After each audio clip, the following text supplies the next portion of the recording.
Kim Latrielle. I'm President and CEO of the Missoula Area Chamber of Commerce. Got 4 key initiatives that we've been working on, and I'm going to begin with childcare.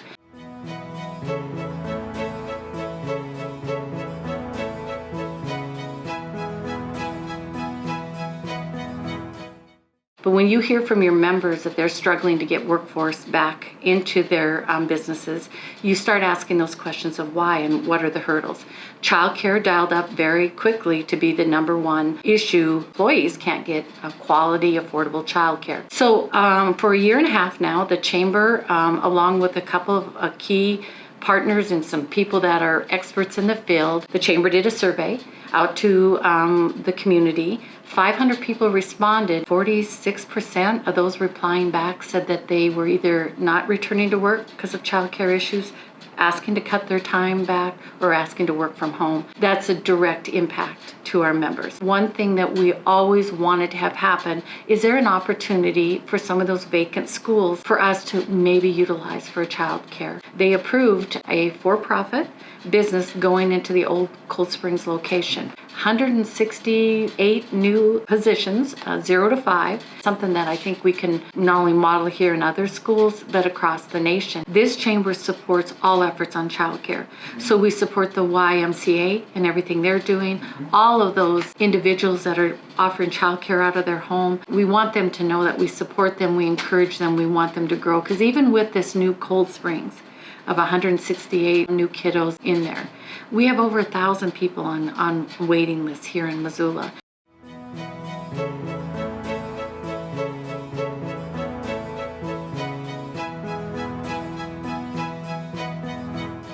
So the Missoula Chamber of Commerce found out that the county was going after a build grant for the 3rd time. We knew from our connections with our chambers across the state of Montana that Kalispell had successfully brought in a build grant the year prior. So we reached out to Kalispell and said, how did you do it and what was the role of the chamber? Well, it became very obvious to us, again, the role of this chamber is that connector. So this chamber took the lead in collaboration with the county to put together a fly-in to Washington, D.C. And 19 of us flew into Washington, D.C. We walked the halls of Congress. We visited with every one of our congressional delegates. We didn't get the $23 million that we went after, but we came home with $13 million and a commitment from our congressional delegates to continue to work with us to find the other 10.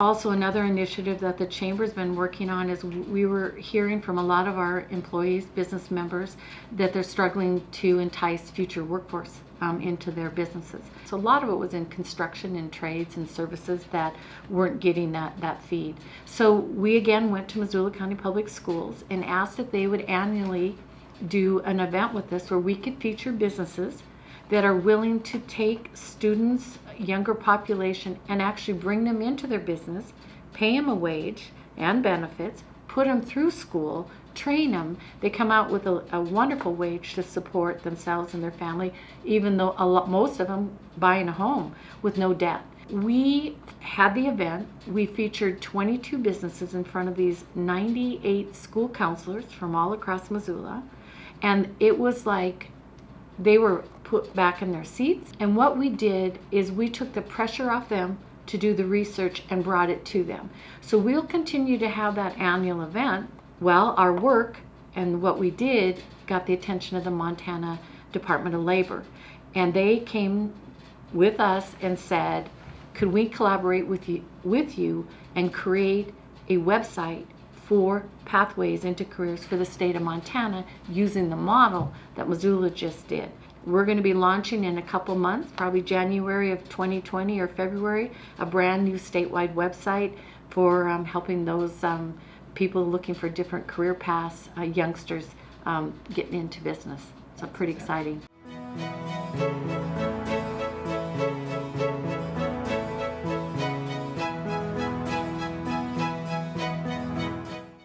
Addiction and mental health is something I look at you and tell you I never saw this chamber being involved with, but it became pretty obvious with our businesses and that it was identified as an issue. I've had the honor of, I know a young man that I knew him when he was in high school.